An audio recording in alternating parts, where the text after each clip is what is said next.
Okay, here we go. Well, we're going to start today on page 79 with our double fold Mexican vanilla extract. And we thought this was an appropriate one to start out with because it's just delicious. Oh, Mexican vanilla beans are one of my favorite. And these are, we're using our Veracruz beans. And in the book, when we wrote the book, we didn't have very many Mexican beans available, but now we have several different kinds of Mexican beans. You could blend different kinds in this double fold, but we're going to keep to just Veracruz. We're going to keep this simple double fold. That's 2 ounces of Veracruz vanilla beans to 8 ounces of vodka. And we're using our rain cane because I have it left over from our Luminaria party. We love rain cane. Hey, a couple updates that are kind of interesting on Mexican vanilla because we've had beans from the Yucatan Peninsula, the Veracruz beans. We have V. Caribbeana beans from southern Mexico, which are those really oily ones, the Puebla that everyone just raves They're about. little. And then the Oaxacas that are those fat, kind of stubby Pompona ones that are also delicious. If you're following the market at all, there was a major drought that went through Mexico last year. And we've been on the phone with all of our farmers in January talking about their outlook. And there are no more Pompona beans that I can find. The Caribbeana beans, there's likely just a few more that are left. The Yucatan had almost no harvest. They said they're going to try to maybe get us a kilo or 2, but it's going to be really, I'd be surprised if we had any Yucatan in 2025, which leaves the Veracruz, which is a larger farming region. They have a few more. I'm not sure how long we'll be able to get even Veracruz beans. So one of the challenges with these extracts is sometimes the dancing that you're doing, because it's dependent on, products that are grown around the world, which are all subject to local environments and weather and whatever it is. So we expect to have just Veracruz by the time we're, going into spring. And I don't know how long Veracruz is going to last. So just a little public service announcement. If you're a Mexican vanilla lover, there aren't going to be very many of them in 2025. Knock on wood, pray for the great weather. So they have a great harvest this year in December, and by January, maybe we can get some back again. So just an update. So as we're talking about Mexican vanilla and all the varieties, we might reference them. If you're watching this video a year from now, and you're like, well, where's the Yucatan, or where they may be out of stock, and that's the reason why. So there we go. Yep. There's my comma, close parentheses, back. I keep smelling them.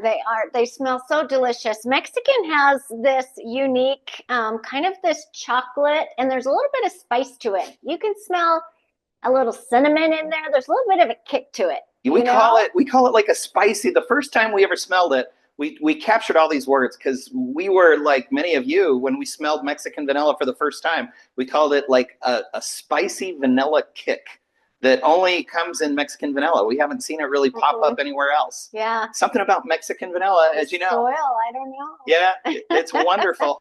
Okay, so I'm going to tie a few of these so I can save the caviar for later recipes. Slice those open after this is finished. You can put it in your ice creams and custards and things that you want to see those specks in. So I'm probably going to just tie, I don't know, 5 or 6, which is probably almost half. Yep, tie them small enough. So, everyone's like, will they be too tight? Can I untie them? These are all very loose. So it's very easy to untie them after they've been soaking for a while. When they come out, they're going to be slimy.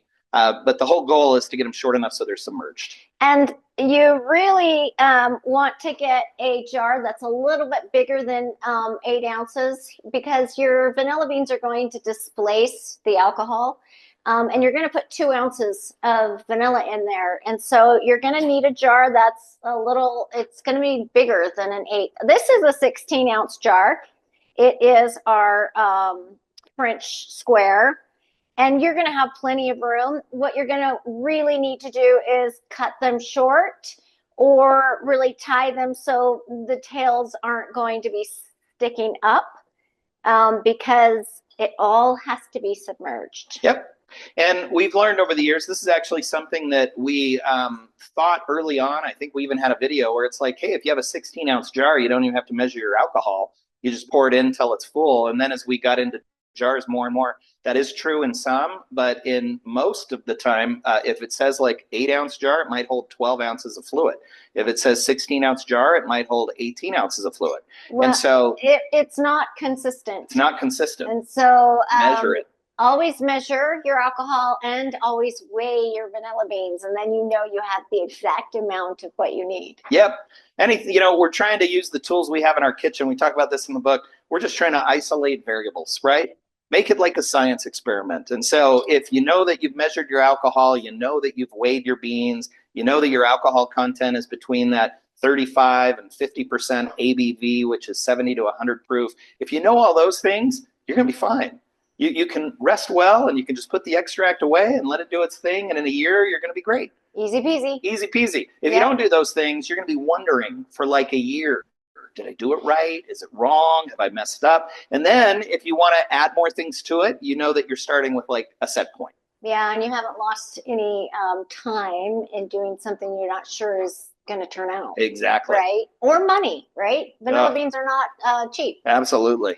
Okay, so what I did is I just cut the rest of the vanilla beans in thirds because I really want them to be in the bottom of this jar because, again, it's only going to be 8 ounces to the 2 ounces of beans with the Rain King vodka. Easy peasy. We love Rain Cane. I can talk about it just briefly again. And there's several vodkas that are like this. It's kind of a new thing in vodka making. Vodka almost historically has been exclusively grain. And then Rain Cane does a sugar-based vodka. Ocean vodka out of Hawaii is a sugar-based. There's a handful of them now that are sugar-based. And sugar-based vodkas are fun because it's sweet. So it's kind of like a rum, but, with sort of the clarity and the distillation temperatures of like a clean, pure vodka, which is really good. Honey, we're going to need some more. Oh, we need to get more Rain King. Was that it? Maybe have an ounce left. Finally out. Another trip, and we can't get it. They don't sell it in the liquor stores here. We have to smuggle these in, right? Because it's hard to find them. We have to have our bootleggers help us bring it into Utah. How many times in our group people post like a new vodka or a new bourbon or a new rum, and I've never seen it. Like, we just can't get them here, right? Mm-hmm. It's like in Utah, you're getting your Jack Daniels, you're getting just all your basic stuff, your Woodfords, but anything beyond that, we just don't get it. Okay, so the vodka is covering all of the beans. We've got quite a bit of a headspace, about this much on the bottle left. So if you were wanting to try a 10-ounce jar, that might work.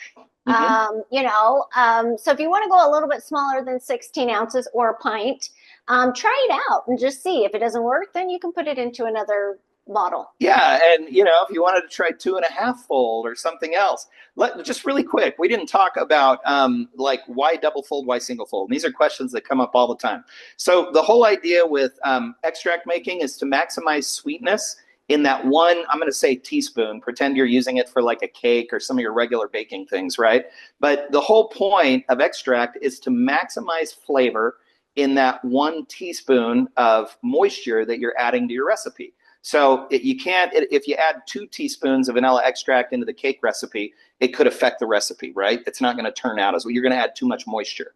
And then cookies, you're welcome to do that in. Yes, well, some things are a little more forgiving. Creams and maybe some cookies that you can do that kind of thing with. So the game in extract making is, how do I get as much sweetness as I possibly can in that 1 teaspoon of moisture content? That's it, right?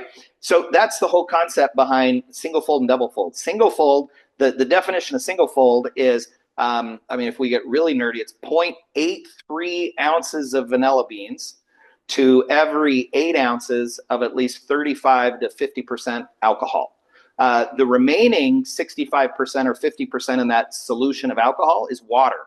And that's it. So that's per FDA, that's their definition of single fold vanilla extract, 0.83 ounces to 1 cup or 8 ounces of alcohol. We always round up to 1 ounce for a couple reasons. One, it's just easier to remember.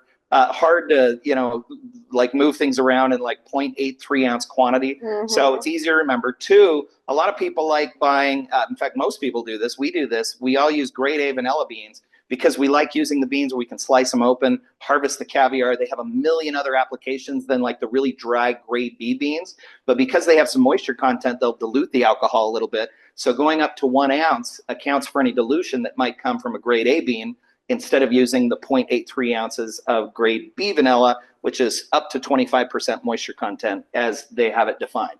So that's the whole point. So when we get into double folds and hear it in triple folds and others, we're just trying to maximize sweetness on that little teaspoon. I mean, there are people, we've seen it, where they'll just pack the whole thing full and do like a triple fold. I think by the time you're doing quadruple fold, it's not going to fit. You're not going to have enough alcohol. I mean, at some point, you just can't put any more clowns in the car. And 8 ounces of vodka. Right.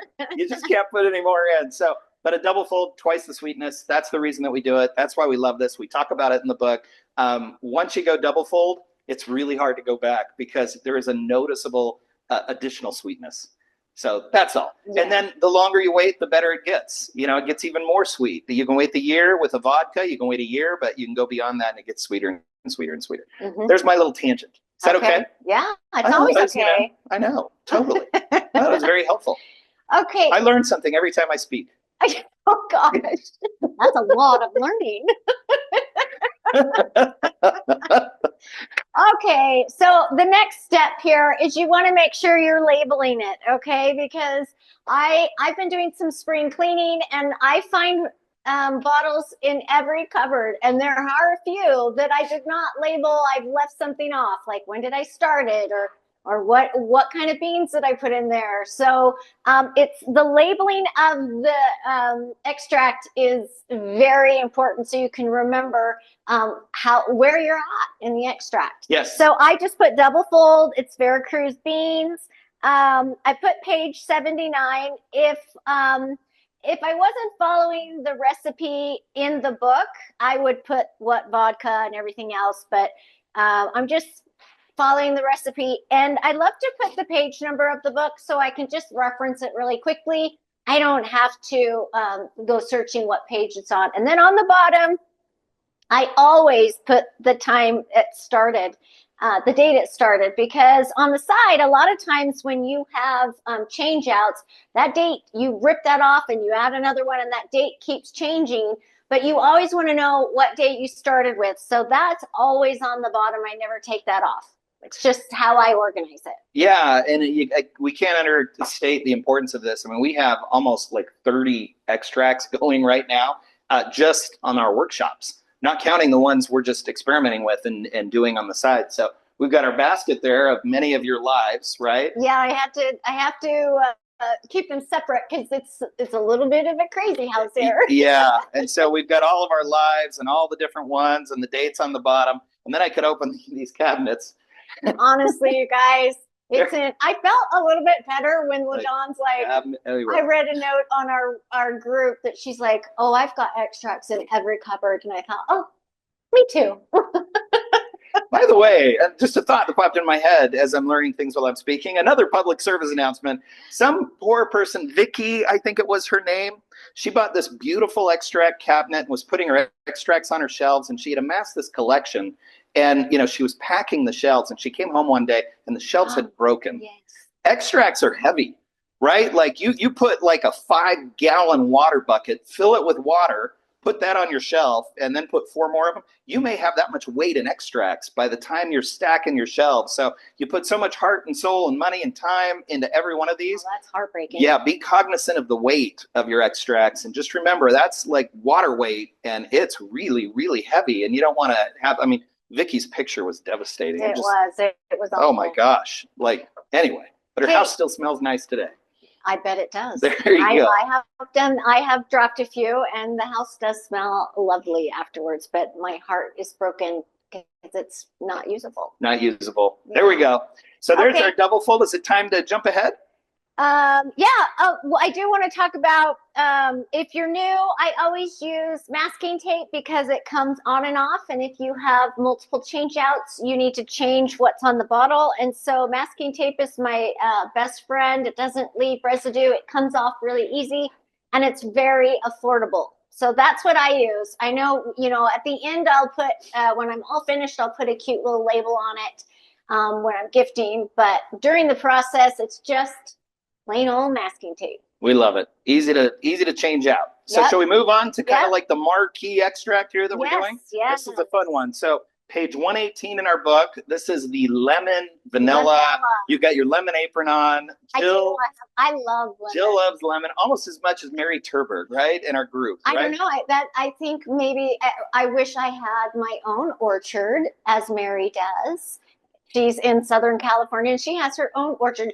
Mary is our expert on the group with citrus. Yeah. She has some amazing recipes for orangello, and I actually have her limoncello going right here.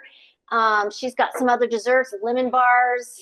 She knows her citrus. So if you want to know more about Mary, go to our site, our group, and just put Mary Turberg and whatever you're looking for. You could put Mary Turberg lemon bars in the search and it will come up. Yeah, she's an amazing contributor, super sweet as well. Yes. And she knows her lemon. So we always think of Mary when we're doing this. And it's, those early group members that we were interacting with. And Mary was one of them from the very beginning. So we love Mary. Love you, Mary. Thanks for all your feedback.